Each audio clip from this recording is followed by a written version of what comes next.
اگر آپ صلی اللہ علیہ وسلم نوری مخلوق نہیں ہیں، مطلب آپ نور سے نہیں بنے تھے، تو آپ کا سایہ کیوں نہیں تھا؟ میں آپ سے سوال کرتا ہوں، بنیادی پہلا سوال، رسول اللہ صلی اللہ علیہ وسلم کس سے پیدا ہوئے تھے؟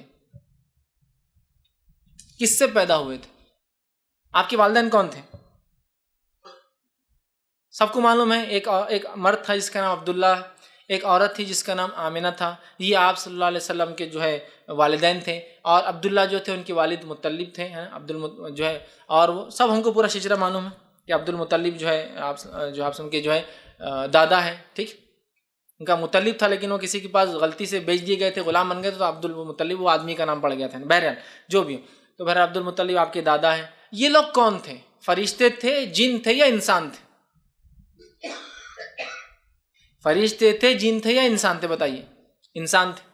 تو انسانوں سے کون پیدا ہوتا؟ میرا یہ سوال ہے۔ انسانوں سے انسان پیدا ہوتے ہیں۔ بسم اللہ الرحمن الرحیم۔ السلام علیکم ورحمۃ اللہ وبرکاتہ۔ تو ان صاحب کا سوال یہ ہے، اس جاہل وکیل کا، کہ حضور اکرم علیہ الصلوۃ والسلام کے والدین جب انسانی مخلوق ہیں تو اس انسانی مخلوق سے نوری مخلوق کیسے پیدا ہو سکتی ہے؟ ابتدا تو آسان سا جواب یہی ہے اس کا کہ حضور اکرم صلی اللہ علیہ وآلہ وسلم جو نور ہیں، یہ خود اپنی طرف سے نور نہیں ہیں، بلکہ اللہ تبارک و تعالیٰ نے آپ کو نور بنا کر پیدا فرمایا ہے۔ اس کی دلیل کے طور پر قرآن مقدس کی اس آیت کریمہ کو آپ ملاحظہ فرمائیں، جو 6 پارہ 7ویں رکوع میں موجود ہے۔ اللہ تبارک و تعالیٰ قرآن مقدس میں ارشاد فرماتا ہے، قد جاءکم من اللہ نور و کتاب مبین، تحقیق کہ تمہارے پاس اللہ کی جانب سے ایک نور آیا اور ایک روشن کتاب۔ اس آیت کریمہ کی تفسیر میں جلیل القدر صحابی رسول اور امام المفسرین حضرت عبداللہ ابن عباس رضی اللہ تعالیٰ عنہ، جو سب سے معتبر مفسر ہیں، جنہوں نے قرآن مقدس کا علم ڈائریکٹ سرکار دو عالم علیہ الصلوۃ والسلام سے حاصل فرمایا ہے، آپ اس آیت کریمہ کی تفسیر میں، تفسیر ابن عباس میں فرماتے ہیں کہ قد جاءکم من اللہ نور الرسول، یعنی محمدن صلی اللہ علیہ وآلہ وسلم۔ اس آیت کریمہ میں تحقیق کہ تمہارے پاس اللہ کی جانب سے نور آیا، یعنی وہ نور حضور اکرم صلی اللہ علیہ وآلہ وسلم ہیں۔ دوسری تفسیر عمدۃ المفسرین حضرت امام فخر الدین رازی رحمۃ اللہ تعالی علیہ اپنی تفسیر کبیر میں اس آیت کریمہ کی تفسیر میں ارشاد فرماتے ہیں، ان المراد بالنور محمد صلی اللہ علیہ وآلہ وسلم، کہ اس آیت کریمہ میں نور سے مراد حضرت محمد مصطفیٰ صلی اللہ علیہ وآلہ وسلم ہیں۔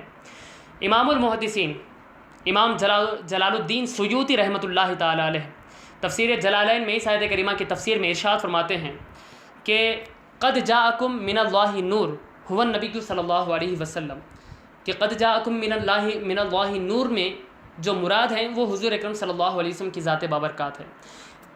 ان تفسیروں کے علاوہ جتنے بھی معتبر تفاسیر ہیں، جنہیں تمام مکاتب فکر کے لوگ مانتے ہیں، جیسے مثال کے طور پر تفسیر قرطبی، اس تفسیر میں بھی، اور تفسیر خازن میں، تفسیر معالم التنزیل میں، تفسیر روح المعانی میں، تفسیر ساوی میں، تفسیر مظہری میں، تفسیر روح البیان میں، تفسیر مدارک میں، تفسیر سراج المنیر میں، تفسیر ابن جریر، تفسیر مراغی، تمام تفاسیر میں اس آیت کریمہ کی تفسیر میں یہی فرمایا گیا ہے کہ اس آیت کریمہ کی تفسیر میں، یا اس آیت کریمہ میں نور سے مراد، لفظ نور سے مراد ذات مصطفیٰ صلی اللہ علیہ وآلہ وسلم ہے، جس میں فرمایا گیا ہے کہ اللہ کی جانب سے نور آیا ہے، خود سے نور نہیں آیا بلکہ اللہ کی جانب سے نور آیا ہے۔ دوسری دلیل حدیث رسول صلی اللہ علیہ وسلم، امام بخاری کے بھی استاذ، جو محدثین کے استاد، اپنے زمانے کے ایک بہت بڑے محدث، جو کئی بڑے بڑے محدثین کے استاذ ہیں، حضرت عبد الرزاق اپنی مصنف ابن عبد الرزاق میں ایک روایت نقل فرماتے ہیں حضرت جابر رضی اللہ تعالیٰ عنہ سے۔ اس کے الفاظ بھی سنیں اور آپ اندازہ فرمائیں۔ حضرت جابر نے حضور اکرم علیہ السلام کی بارگاہ میں عرض کیا کہ یا رسول اللہ تبارک و تعالیٰ نے تمام مخلوقات سے پہلے، سب سے پہلے کیا پیدا فرمایا؟ تو اس کا جواب حضور اکرم صلی اللہ علیہ وسلم حضرت جابر رضی اللہ تعالیٰ عنہ کو جو دیتے ہیں، روایت کے الفاظ آپ ملاحظہ فرمائیں کہ حضور اکرم نے ارشاد فرمایا، یا جابر ان اللہ تعالی خلق قبل الاشیاء نورا نبی کا من نورہ، کہ اے جابر، اللہ تبارک و تعالیٰ نے تمام مخلوقات سے پہلے تمہارے نبی کے نور کو اپنے نور سے پیدا فرمایا۔ اس روایت کو مصنف ابن عبد الرزاق میں، مصنف عبد الرزاق میں امام بخاری کے بھی استاذ نے نقل فرمایا ہے۔ تو ان دونوں دلیلوں سے یہ ثابت ہوتا ہے کہ حضور اکرم صلی اللہ علیہ وسلم اپنی طرف سے نور نہیں ہیں، بلکہ اللہ نے آپ کو نور بنا کر بھیجا ہے۔ آپ کی نورانیت، صفت نور، یہ اللہ نے عطا فرمائی ہے۔ اب ممکن ہے یہ سوال کریں کہ حضور اکرم صلی اللہ علیہ وسلم کو اللہ نے نور کیسے بنا دیا، اور یہ اللہ رب العزت کیسے ایک جو ہے بشر میں، بشری مخلوقات، انسانی مخلوقات میں نوری مخلوق کو پیدا فرما سکتا ہے۔ سب سے پہلی بات تو عرض یہ ہے کہ اہل سنت کا عقیدہ یہ ہے کہ حضور اکرم صلی اللہ علیہ وسلم نور بھی ہیں اور آپ بشر بھی ہیں، کیونکہ قرآن مقدس سے دونوں کا ثبوت ملتا ہے۔ تو سوال جب یہ کریں گے کہ انسانی مخلوق سے نوری مخلوق کیسے پیدا ہو سکتی ہے، تو اس کا آسان جواب یہی ہے کہ اللہ تبارک و تعالیٰ کی قدرت کاملہ ہے۔ اپنی قدرت سے اگر وہ چاہے تو نار نمرود کو، حضرت ابراہیم علیہ السلام کو جب آگ میں پھینکا گیا تھا تو اللہ تبارک و تعالیٰ نے اپنی قدرت عظیمہ سے، اپنی قدرت جلیلہ سے جو ہے اس آگ کو، نار نمرود کو پھولوں میں تبدیل فرما دیا۔ حضرت صالح علیہ السلام کی اونٹنی کو اللہ تبارک و تعالیٰ نے جس طریقے سے پہاڑ سے پیدا فرمایا، حضرت موسیٰ علیہ السلام کے عصا سے اللہ رب العزت نے جیسے جو ہے اژدہوں کو پیدا فرما دیا، یہ اللہ رب العزت کی قدرت کاملہ ہے۔ وہ جس سے جو چیز چاہتا ہے پیدا فرماتا ہے، اس کے لیے صرف لفظ کن کہنا ہوتا ہے، کن فیکون، اللہ رب العزت کہہ دیتا ہے تو وہ ہو جاتی ہے۔ تو خالق کائنات نے حضور اکرم صلی اللہ علیہ وسلم کو نور بنا کر پیدا فرمایا ہے، لہٰذا حضور اکرم صلی اللہ علیہ وسلم کی نورانیت کا ان دلائل کے بتانے کے بعد بھی انکار کرنا گویا اللہ رب العزت کی قدرت کاملہ کا انکار کرنا ہے۔ یہ ہے جو ہے مدلل جواب دلائل کے ساتھ اور ثبوت کے ساتھ۔ اب جو بات میں عرض کرنا چاہتا ہوں وہ قابل توجہ یہ ہے، حیرت ہوتی ہے اور مجھے افسوس ہوتا ہے ایسے لوگوں پر جو ایسے بدبخت جاہلوں کے پاس جا کر دین کا علم حاصل کرنا چاہتے ہیں، جنہیں حضور اکرم صلی اللہ علیہ وسلم کے والدین کے تعلق سے گفتگو کرنے کا ادب و سلیقہ نہیں معلوم۔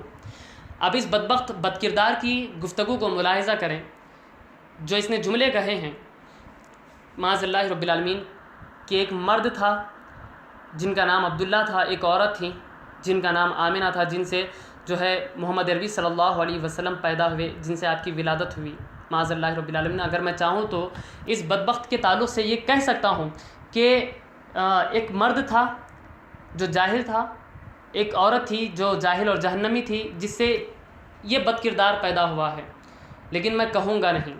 عزیزان مکرم، یہ بدکردار لوگ، گستاخان مصطفیٰ، جمال حسن مصطفیٰ صلی اللہ علیہ وسلم کو کیا جانے، کیونکہ جمال حسن مصطفیٰ ہے وہ آئینہ کہ ایسا کوئی دوسرا آئینہ نہ ہماری چشم خیال میں ہے، نہ دکان آئینہ ساز میں ہے۔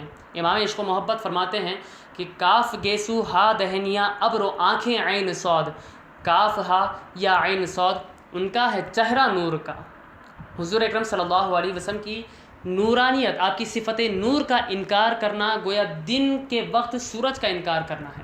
جس طریقے سے دن میں سورج کا انکار کرنے والا اندھا ہوتا ہے، اسی طریقے سے جمال حسن مصطفیٰ اور نور مصطفیٰ صلی اللہ علیہ وسلم کا انکار کرنے والا بے ایمان، بدبخت اور بدکردار ہوتا ہے، بے علم ہوتا ہے، جاہل ہوتا ہے۔ تو یہ تمام چیزیں ضروری تھیں جو میں نے آپ کے سامنے عرض کی۔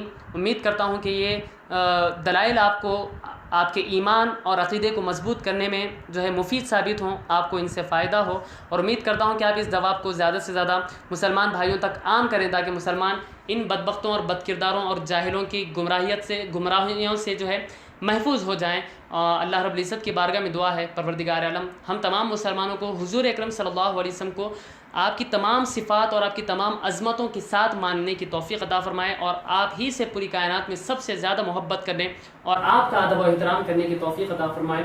السلام علیکم ورحمۃ اللہ وبرکاتہ۔